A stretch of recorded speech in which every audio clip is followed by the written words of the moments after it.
I suppose since I'm one of the few who knows what's going on, I'll take it as my duty to pray for your safety.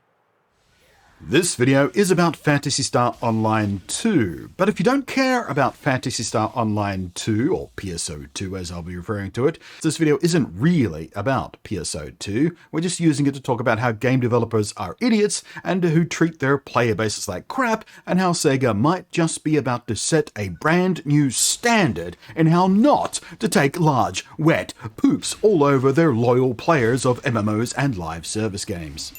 Because if you've ever been a player of an MMO game or a live service game that has gotten huge updates or been replaced with a new sequel title and have been pissed off about how the old players got treated or how some stuff you loved got taken away from you in the new version or the sequel, then listen up, because Sega are about to sit other developers down, tell them to shut up and pay attention, because this is how things should be done. At least in theory. Hello again, I am Blunty. Quickly, for those not familiar, Phantasy Star Online 2, or PSO2, is a super chill, remarkably relaxing, casual, friendly, but hardcore rewarding MMO. It is free to play, and rather more importantly, not pay to win.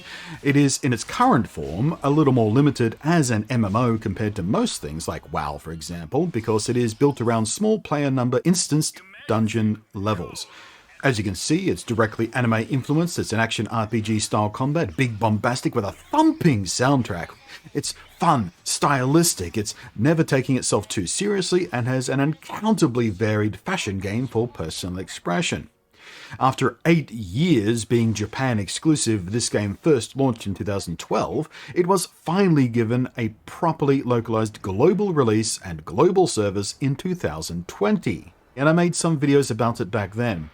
I eventually drifted away from the game as other games distracted me, but now it's an interesting time to revisit, and I'm reinstalling it and the beta for the new one as I type this script. If it's been a while since you played, or you've never even glanced at it, now is an interesting time to give it a look, because as I just alluded to, if you haven't heard, it's getting a sequel, a closed beta for which is happening this weekend. Except it's not a sequel, but it is totally a sequel. It is a totally new game, not an update, not a patch, not an expansion, not some sort of next-gen remake, but a wholly new entity literally from the ground up. Except you can just keep using your existing characters from the existing Phantasy Star Online 2 game, and it lets you keep a lot of things you earned and purchased and won and otherwise obtained in the existing game. And despite being a literal sequel, set fully 1,000 years in the future of current PSO2's timeline, and featuring a brand new gameplay style, featuring large, highly detailed open field gameplay in a new living world that changes with time and has live weather and etc. and doesn't share any of the map content with the old game or anything like that, compared to the more enclosed, static, largely corridor-driven linear instance dungeons of PSO2 as it stands today. This alone is a huge difference. The game is entirely new, right down to the game engine itself. But they're still calling it Phantasy Star Online 2, but also naming it as if it were a more traditional MMO expansion by giving it a subtitle, New Genesis. Same way they title World of Warcraft expansions. But it is of course not an expansion. As I've just gone to great lengths to explain to you, it is a brand new thing. Even its subtitle name, Genesis, literally means beginning, a word pinched from the Greek by the English in the 17th century. So Phantasy Star Online 2 New Genesis literally is indeed, in bone and in name, a new beginning, but also with an old name. And a lot of your old stuff coming along for the ride if you played the old game. It all sounds potentially really confusing, I know. And to make it even more baffling, the existing form of Phantasy Star Online 2 will still be kept alive. It's not being replaced or supplanted by new Phantasy Star Online 2. They'll even live in the same damn launcher application, with players able to move the character freely and seamlessly from one to the other and back again at any time, at will, to play any content from either game with the same character utterly freely. It's not like you transfer your character once and you can never take it back to the old game again. No, none of that kind of crap. And it even gets more unusual, because not only is this a new game, not actually supplanting the old one, but the old game is still getting an overhaul, moving its entire existence over to the new graphics engine they built for the new game. So even the old game is going to start running better, look nicer, play smoother, but still being the old game. This, people, is how a company that cares about its live service players can and should be acting when they want to do an update of some kind. Either a sequel or an expansion or whatever. Heck, even the naming scheme is meant to imply a smooth link, a smooth transition, a free transition. This could very, very fairly be called Phantasy Star Online 3. No one would argue with that naming scheme because it is Phantasy Star Online 3. Really. It literally is. But in this choice of name, it's just one of many ways Sega are trying to avoid alienating or worrying the existing player base. They don't want their existing users to even think that this is some sort of clean break, that in this entirely new game is something they have to make a decision about, of if or when to abandon what they've been doing in the existing game, what they've been earning, what they've been enjoying, the content that's there, and to some, rather more importantly, or doubly so for MMOs, the people they've been doing it with in that existing game. Because, of course, something else you bring with you seamlessly to this brand new game is your friends list, your guild mates. And being free to play, it doesn't require old players to buy the new version of the new thing just to play the new thing with their existing friends from the existing thing. They can do it freely, easily. Well, as long as they've got enough hard disk space, but you know. And even if said friends are stubborn and just want to keep playing the old game, you don't have to abandon them there. You can go back at any time and play with them when you like. They can come forward and play with you in the new game when you like. You can trade days if you guys can't decide between you which version you want to stick with. You go, okay. Mondays and Wednesdays and Fridays we're playing the old one. The other days we're playing the new one. Sundays will trade off. Existing players are having not one goddamn thing taken away from them.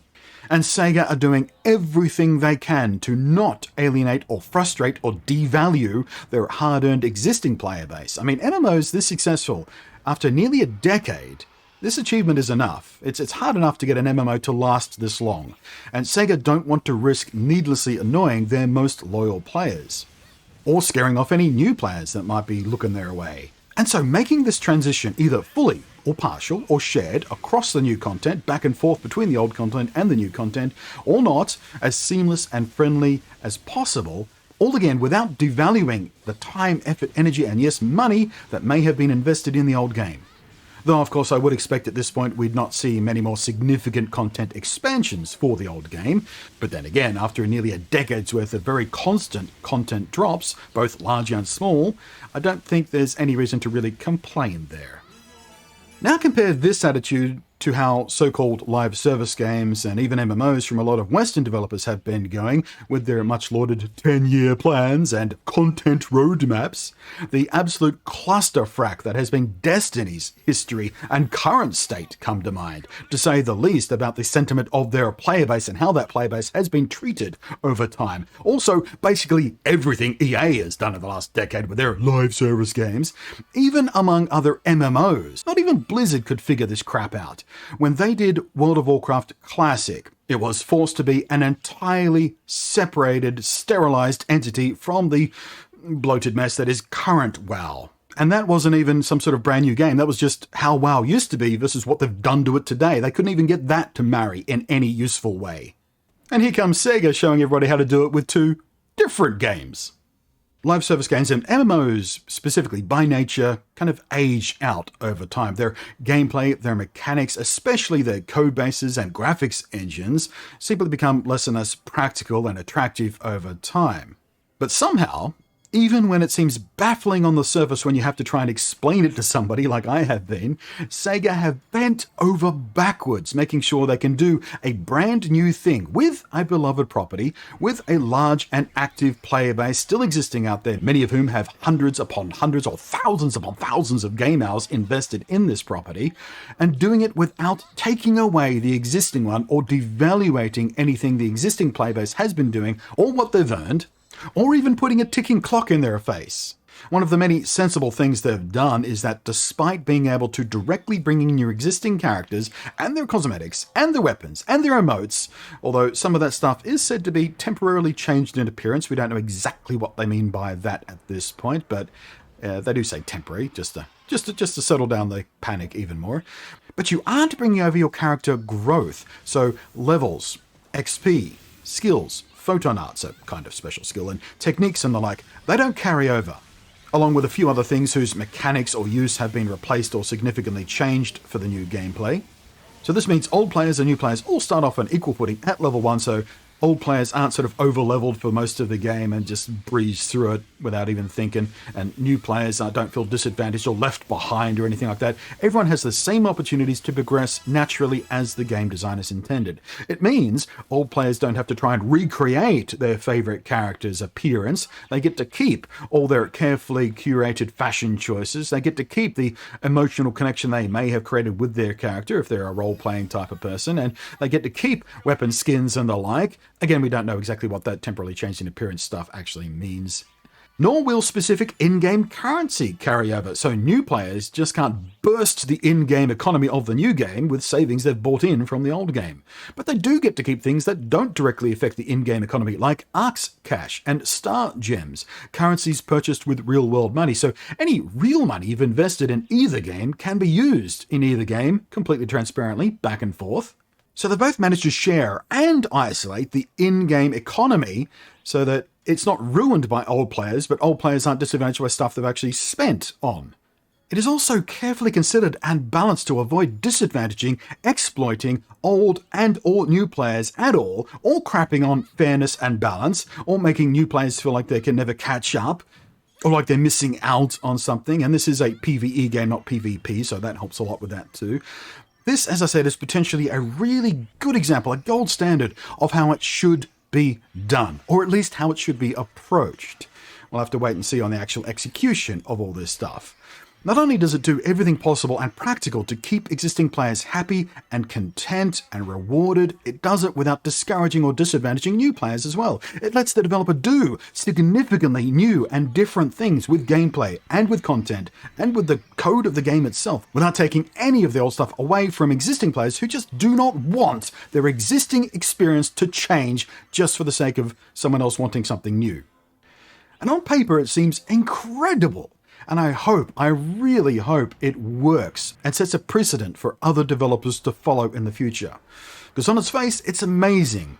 In execution, well, we'll see soon enough. Full launch comes first week of July, and a closed beta is happening this weekend, which, yes, I am in. As I mentioned at the start of this video, I'm installing it right now. And it's going to be fascinating to see how well it actually works in the wild. How much of the player base will shift back and forth? How many hardcore players will move the entirety of their playtime to the new game after surely exhausting every kind of content the old game had to offer? How many will be the type of player who is entirely happy with their quiet grind and chill sessions in the evening with the old, familiar, comfortable game and aren't even interested at all in the new game or the new content? How many new players will come directly to New Genesis? How many of those players will dive backwards to see what came before and play the old content? I really hope Sega has a way and desire and ability to publish this kind of statistic. I kind of doubt they will, though. It's not something developers tend to do. It seems like a pretty internal metric that they'll talk about in their boardrooms and such. Unless, of course, the new game is so exceptionally popular with their player base and with new players, they want to brag about how many new and old players are moving over to it. But I expect this kind of number will be mostly anecdotal from the players themselves. As for me, I really enjoyed my time with the PSO2 when it was getting its global release and through its first few chapters and such. It wasn't quite sticky enough to keep me permanently, but given the open-field action RPG nature of New Genesis is even more in line with my personal tastes and preferences as a gamer, and the further expansion to how broadly things are instanced and in a much more open way with more players running around at once and all that kind of stuff, I think I'll be giving New Genesis a very serious try. And as I mentioned, I'll be doing so in this weekend's closed beta, which I do plan to stream. I'm pretty sure I'm allowed to stream it. I haven't seen anything to the contrary anyway. But if you do want to take a peek of it or play along beside me and such, then feel free to follow along at twitch.tv/bluntnate and you'll get an alert and what, or, on the Twitter, I'll post that about when I'm doing it as well. But until then, or until I see you next in a YouTube video, well, not see you next in a YouTube video, until you listen at least, or perhaps see me in the next YouTube video. Thank you very much for watching. Hope you found this interesting. I am Blunty, and I will catch you next time. And of course, thank you to the patrons scrolling up above there.